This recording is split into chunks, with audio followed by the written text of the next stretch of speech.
Hi, welcome back to Infinite Creation. Dry prawnல டேஸ்டியான ஒரு தொக்கு எப்படி செய்கிறது வாங்க பார்க்கலாம். தொக்கு செய்கிறதுக்கு சின்ன சைஸ் இறால் கருவாடு எடுத்திருக்கேன். இது வந்து கரெக்டாக 50 கிராம் இருக்குது. இதை நல்லா வாஷ் பண்ணிவிட்டு இதில் தண்ணி எதுவும் இல்லாத அளவுக்கு இதை ஃபுல்லாக ட்ரெயின் பண்ணி எடுத்துக்கலாம். கடாயில் தேவைக்கு ஏற்ற மாதிரி எண்ணெய் சேர்த்துக்கோங்க. நான் வந்து தேங்காய் எண்ணெய் யூஸ் பண்ணுறேன். எண்ணெய் வந்து காஞ்சதும் கடுகு, காஞ்ச மிளகாய், அப்புறமா 2-3 பூண்டை வந்து நல்லா தட்டி எடுத்துக்கோங்க. பூண்டு வந்து நிறைய சேர்க்குறது நல்லது தான். இந்த கருவாடில் வந்து ஒரு ரா ஸ்மெல் இருக்கும். நம்ம அதிகமாக பூண்டு சேர்க்கும்போது இந்த ரா ஸ்மெல் வந்து கம்மியாகும். இதை வந்து நல்லா தட்டிட்டு சேர்த்துடலாம்.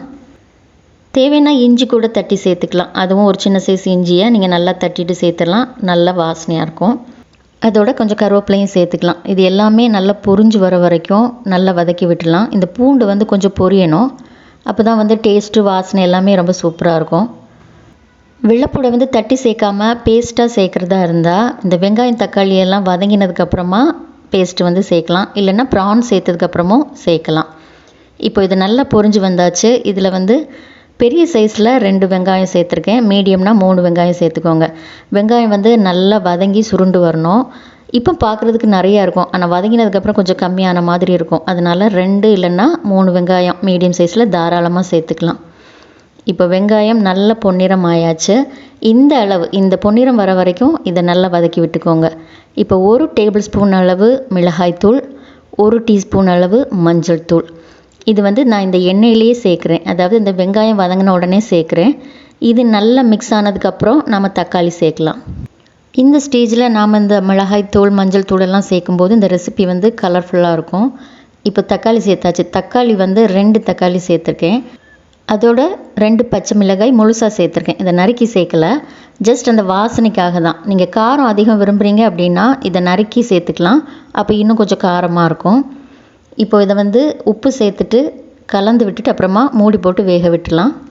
இந்த ரெசிப்பியில் கடைசியில் நம்ம புளிக்கரைசல் சேர்ப்போம். அதனால் தக்காளி வந்து 2 தக்காளி போதுமானது. ஒருவேளை புளிக்கரைசல் சேர்க்குறது விருப்பம் இல்லை அப்படின்னா நீங்கள் கூட 1 இல்லைன்னா 2 தக்காளி சேர்த்துக்கலாம். உங்கள் புளிப்பு டேஸ்ட்டுக்கு ஏற்ற மாதிரி நீங்கள் சேர்த்துக்கோங்க. இப்போ வந்து ஓரளவு வெந்திருக்கு. இந்த தொக்கு வந்து கொஞ்சம் மசிஞ்சு வரணும். மசிஞ்சு வந்தால் தான் டேஸ்ட்டு சூப்பராக இருக்கும். ஸோ நல்லா கலந்து விட்டுலாம். இறால் கருவாடு சேர்க்குறதுக்கு முன்னாடி இந்த தொக்கு வந்து நல்லா மசிஞ்சு கிடைக்கணும். அதனால் இந்த கரண்டி வச்சு நல்லா மசிச்சு விட்டுக்கலாம். கருவாடு சேர்த்ததுக்கப்புறம் நாம் அதிகமாக மசிக்க முடியாது, ஏன்னா அதுவே ரொம்ப சின்ன சைஸில் இருக்கும், ரொம்பவே பொடிஞ்சு போயிடும். இப்போ வந்து வாஷ் பண்ணி வச்சுருக்கிற இறால் கருவாடை வந்து சேர்த்துடலாம். இதை சேர்த்துட்டு இந்த மசாலா நல்லா மிக்ஸ் ஆகிற அளவுக்கு இதை வந்து பக்குவமாக கிளறி விட்டுக்கோங்க. இதை நல்லா கிளறி விட்டுட்டு நீங்கள் சிம்லேயே போட்டு வேக விட்டிங்கன்னா இந்த எண்ணெயிலேயே இது நல்லா வதங்கிடும். ஆனால் தொக்கு வந்து ரொம்பவே கெட்டியாக இருக்கும். நார்மலாக தொக்கு வந்து ஒரு கெட்டியான ரெசிபி தான். பட் இதில் கொஞ்சமாக தண்ணி சேர்த்துட்டு ஒரு 5 நிமிஷம் வேக விட்டு எடுத்திங்கன்னா கொஞ்சம் கிரேவி மாதிரி இருக்கும். அதாவது செமி சாலிடான ஒரு ரெசிப்பியாக இருக்கும். டேஸ்ட்டும் அசத்தலாக இருக்கும். இப்போ இதை நல்லா கிளறி விட்டாச்சு. அடுத்ததாக இதில் தேவைக்கேற்ற மாதிரி தண்ணி சேர்த்துடலாம். தண்ணி வந்து 1/2 கப் அளவு தண்ணி சேர்த்துருக்கேன். இந்த இறால் கருவாடு வந்து வேகிறதுக்கு அதிக டைம் எடுக்காது. 5 நிமிஷத்தில் சூப்பராக வெந்துடும்.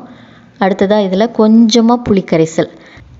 என்ன தான் நம்ம தக்காளி சேர்த்தாலும் இந்த ஃபிஷ் ஐட்டம்னு சொல்லும்போது கொஞ்சம் புளிக்கரைசல் சேர்த்தா தான் டேஸ்ட் வந்து தூக்கலாக இருக்கும்.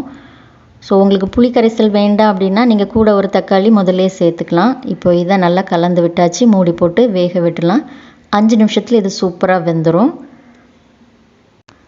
இந்த ரெசிபி வந்து கொஞ்சம் கிரேவியாக வேணும் அப்படின்னு நினச்சிங்கன்னா இது கொதித்ததுமே நீங்கள் ஸ்டவ் ஆஃப் பண்ணிக்கலாம். இந்த டைமில் கூட இது நல்லா டேஸ்ட்டாக தான் இருக்கும். ரைஸ்லலாம் மிக்ஸ் பண்ணி சாப்பிட்றதுக்கு அட்டகாசமாக இருக்கும். பட் தொக்கு அப்படின்னு சொல்லும்போது கொஞ்சம் கெட்டியானால் தான் நல்லாயிருக்கும். அதாவது ஒரு செமிசாலிட் பதத்தில் வர்ற வரைக்கும் கொஞ்சம் வேக விட்டு எடுக்கணும். ஸோ நான் இதை மறுபடியும் மூடி போட்டு 2 நிமிஷத்துக்கு வேக விடுறேன். அப்போ அந்த தண்ணியெல்லாம் நல்லா வற்றி இன்னும் கொஞ்சம் கெட்டியாயிரும். இப்போ சூப்பரான இறால் கருவாடு தொக்கு அருமையாக தயாராகிடுச்சு. நீங்களும் ட்ரை பண்ணி பாருங்கள்.